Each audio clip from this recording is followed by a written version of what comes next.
tumingin kang maigi sa dinadaanan mo. Baka may mabangga kang hindi na pala tao. Story time.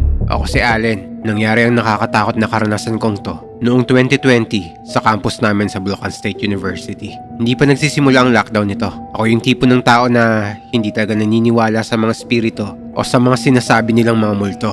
Kaya kapag nakakaramdam yung iba na meron silang nakikitang kaluluwa o elemento o naririnig na mga iyak o mga bagay na hindi maipaliwanag, pinagtatawanan ko lang sila. Kasi parang ang corny, napaka-OA naman. Pero nagbago ang paniniwala ko nang mangyari sa akin ang karanasan kong ito.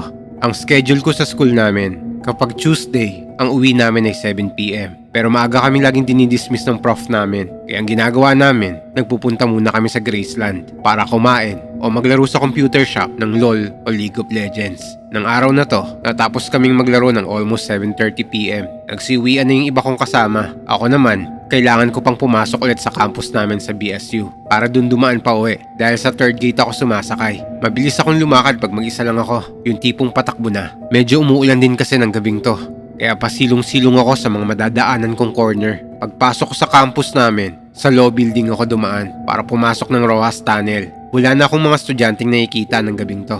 Kaya nakayuko akong tumatakbo. Sa sobrang bilis ko ng pagtakbo, paglabas ko ng Rojas Tunnel, may nasense akong makakasalubong na tao at mukhang mababangga ko yon. Pero sa sobrang bilis ng pangyayari, hindi ko na nagawang ihinto yung sarili ko. Kaya napapikit na lang ako saglit at hindi ko namamalayan, bigla na lang akong tumumba. Pagtayo ko, tinignan ko yung paligid ko. Walang katao-tao.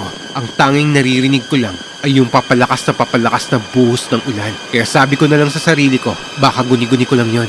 Hanggang nagpatuloy na ako sa pagtakbo. Nang makarating na ako sa may gilid ng Fed, may naririnig akong yapak ng paa. Yung tipong may sumusunod sa akin. Kapag tumakbo ko, tumatakbo din siya. At pag huminto naman ako, humihinto rin siya. Kaya sumilong muna ako sa may Valencia Hall at nagtago sa malalaking posting pa-square nito.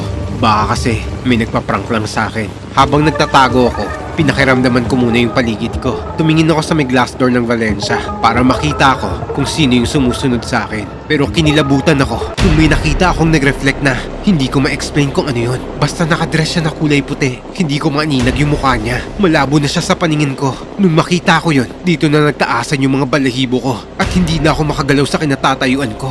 Yung tipong nanlalambot na yung mga tuhod ko. Hanggang nagkaroon ako ng lakas ng loob para tumakbo. Sa sobrang bilis, nagkandadapa-dapa na ako. Hanggang makarating ako ng gate 3. At nang palabas na ako sa gate, nakita ako ng mga guard. Halos mangiyak-iyak na ako sa takot. Tapos nanginginig na ako. At bulol na akong magsalita. Kaya sinamahan na lang ako ng guard na sumakay ng tricycle. Pagsakay ko, sabi ni Kuyang guard, Sinundan ka ba niya?